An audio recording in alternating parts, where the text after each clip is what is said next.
Hojii waaqayyoo guddaadha. Dubartii waggaa 75 daa'ima deesse. Biyya Itoophiyaa keessatti, magaalaa Naqamtii keessatti seenaa ajaa'ibaatu hojjetame. Waan takkaan agarramteetu addunyaa irratti argame. Hedduu nama ajaa'iba. Ashamaa akkam jirtu hordoftoota kabajamtoota chaanala gootii kan biyya keessaa kan biyya alaa bakka jirtanitti nageenya waaqayyoo isin haa baay'atu. Akkam jirtu obboleettiin keessan nagaa guutuun qaba jecha. Egaa hordoftoota koo akkuma suuraa irratti argartan kana akkuma dura isiniin jedhetti dubartii umrii waggaa 75ti kan daa'ima argatte jechuudha. Waan baay'ee nama ajaa'ibudha jechuudha. Waan baay'ee dinqii ta'edha jechuudha. Inna dubartiin kun kan jiraattu Naqamte keessa jechuudha. Wallagga Naqamte keessatti akka miidiyaan Facebook irratti gabaasanitti jechuudha. Waan baay'ee raajii namatti ta'udha jechuudha. Akkuma yeroo darbe tokko immoo dubartiin Hindii waggaa 73tti daa'ima argatte jechuudha. Kun immoo kan Itoophiyaa 75tti argatte jechuudha. Waan baay'ee ajaa'ibsiisadha. Waan baay'ee dinqisiifatu addunyaan jechuudha. Waan baay'ee dinqii. Hojii waaqayyoo dinqiidha. Dhugaa waaqayyoo jechuudha. Waan baay'ee nama dinqisiisu jechuudha. Ilmi namaa abdii hin kutata yeroo tokko daa'ima argannu garuu kan namaa kennu ilma namaa osoo hin taane waaqayyotu namaa kenna jechuudha. Umriin kee sirraa deemee umriin kee maalii ta'e osoo hin taane warroota akkas jedhaniif waaqayyo yoo sii kennuu dadhabe kun akkanattuu sii kenna jechuudha. 75 jechuun baay'ee nama guddoodha jechuudha. Umrii waggaa 75 jechuudha. Innaa seenaa ajaa'ibaatu Itoophiyaa keessatti hojjetame miilaana jechuudha. Innaa Facebook irratti arguu dandeessanii warroonni argine jechuudha. Barreeffamni isaanii gallakkifamee jira. Waan hedduu si dinquudha. Waan si ajaa'ibudha jechuudha.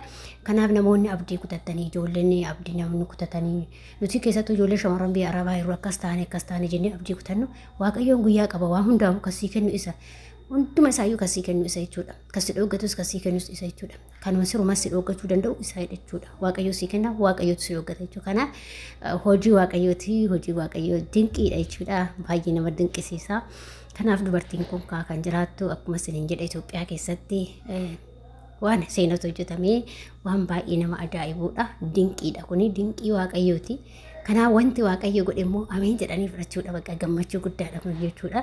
Waggaa 75 jechuun hin beektan waggaa 75 dhiisatti dubartiin waggaa 40 ol dabarraan iyyuu maal akka fakkaattu hin agartanii. Bakka waggaa 50 ol taanaan dubartiin baay'ee bakka hin beektan akka dhiiratii miti. Kanaaf immoo waaqayyoon hundumaafuu waaqayyo danda'aadha. Kun akkasitti deecheerti. Hedduu akka nama dinqaa hojii waaqayyoo kun guddaadha kan jedhamu. Isa kanaadha jechuudha. Waan baay'ee hojjechuu danda'a waaqayyo kan sii kennu kan sirraa fudhatu waaqayyo kan uumus isa kan sirraa fudhatus isa kan waa hundumaa gochuu danda'u isa kan yeroo barbaade sii kennu isa kan si dhooggatus isa. Fakkeenyaaf namoonni amma namoota baay'eedha kan dhala dhabnee akkas taane waan akkasii jedhanii dubbatan namoota baay'eetu jira biyya keenya keessatti jechuudha. Yeroo tokkollee waan akkanaa kun ta'ee jira. Waggaa 60 meeqatti Itoophiyaa keessatti yeroo lama deebi'e natti fakkaate. Garuu akkuma dinqiitti waaqayyo sii kennuu danda'a. Abdii kutachuu miti. Waa hundumaafuu dubartoonni keenya shamarran keenya abdiin kutinaa. Waa hundumaayyuu isatu sii kenna jechuudha. Amma sa'aatuma kanatti illee si dhooggachuu danda'a. Garuu immoo achi siqee sii kennuu danda'a waaqayyo jechuudha. Kun uumaa waaqayyooti. Uumaa waaqayyoo immoo hoo sii kennes hoo si dhooggates immoo mantu gootu hin jiru jechuudha. Kanaaf kan waaqayyo godhe immoo amiin jedhanii fudhatanii wanta waaqayyo namaa kennellee amiin jedhanii fudhatanii. Kanaaf dubartoonni keenya abdii hin kutatinaayi abshirii waaqayyo guyyaa qaba. Waa hunduma isaatiifuu kan nu milkeessu kan nu sirreessu kan nu hiiku kan nu waa daa'imas nu kennu kasi hiikullee kan waan cinqii meeqa keessa kasi dabarsu eenyudha waaqayyoodha jechuudha. Kanaaf immoo gammachuu guddaa namatti dhaga'ama wayii akkanatti. Waan akkanaa kana argan jechuudha. Baay'ee nama gammachiisa. Waan dinqiidha jechuudha. Dinqii.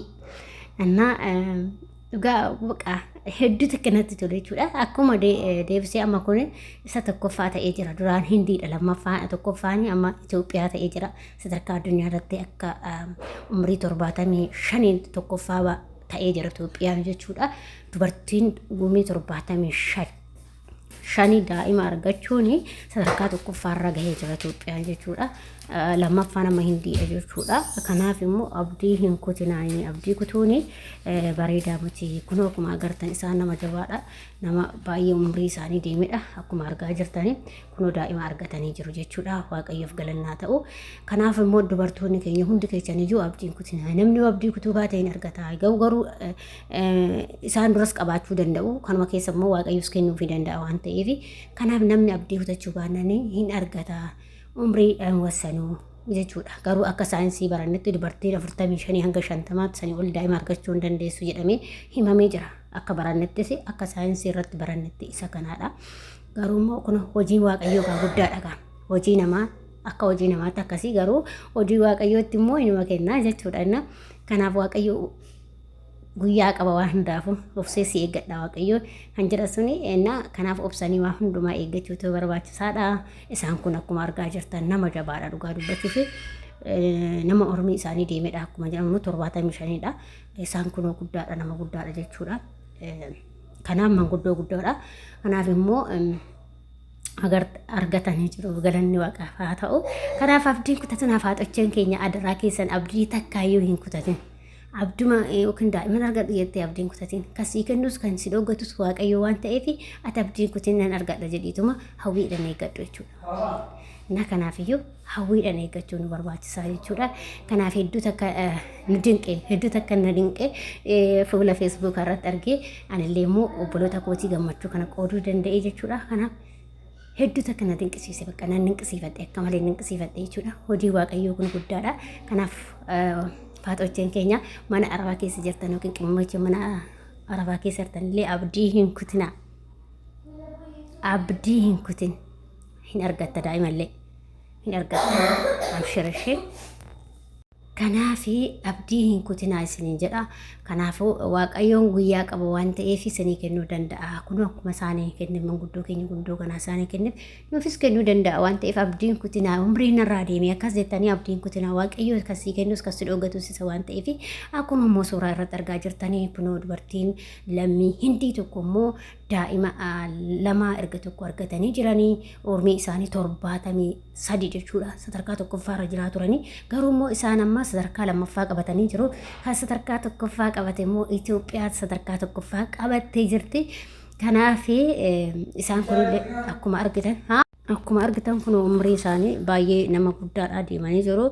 Hardiillee baasanii jiru jechuudha. Kanaaf immoo umrii isaanii 73 jechuudha. Kanaaf 73 isaan immoo kan Itoophiyaa immoo 75 jechuudha. Wagguma lama qofaan wal taranii daa'ima argatanii jechuudha. Kanaaf immoo hojii waaqayyoo guddaadha. Dinqiidha jechuudha. Waan rabbi hojjete waan waaqayyoo hojjete immoo dinqisiifachuu qabda jechuudha. Kanaaf namni daa'ima argannu haga sanii olee waggoon hin argannudha. Saayinsiin garuu akkuma isin jedhe waggaa 45 hanga hin argamu jedhanii yaadanii turanii garuu waaqayyo immoo harkaa qaba waan ta'eef kunoo dubartiin kun waggaa 73 argattee kan Itoophiyaa 75 kanaaf baga gammaddanii isiniin jedha. Hojii waaqaa guddaadha. Kanaaf obboloota koo hundumtu keessanii immoo itti gammaddan abdii guddaan qaba jechuudha. Waan hojii waaqayyoo waan ta'eef hojii waaqayyoo dinqiidha. Waan baay'ee nama ajaa'ibudha jechuudha. Akkasii Itoophiyaa sadarkaa tokkoffaa qabattee jirti jechuudha. Kanumaallee yoo beekamne waan biraallee beekamuu dadhabnu kanumaallee yoo beekamne sadarkaa tokkoffaa qabannee jirra jechuudha. Congratulations Itoophiyaa jennee jirra. Akkasumas warroonni immoo chaanaala keenyaaf haarawaa taatan sabiskiraabii gochuudhaan maamila keenya ta'a warri ta'aa jirtan hedduu galatoomaa ulfaadhaa waaqayyoon na eebbisu isiniin jedha. Yaadaa fi immoo qeeqa qabaattan immoo komentii irratti barreessuu hin dagatinaa isiniin jedha obboloota koo. Hanga immoo viidiyoo biraatiin walitti deebinee wal bohaarsunitti viidiyoo makanaan turtii gaarii isiniin jedha. Waaqayyo isin wajjin haa ta'u. Akkasuma immoo obboloota koo hundi keessanuu dhugaa rabbii maal akka ta'e beeku viidiyoo na ilaalaan jirtanii laayikii naa godhaa sheerii naa godhaa isiniin jedha. Viidiyoon kiyya ilaalamaan jiru isiniin jedha. Isiniin jaalladha isiniin kabaja. Baay'ee.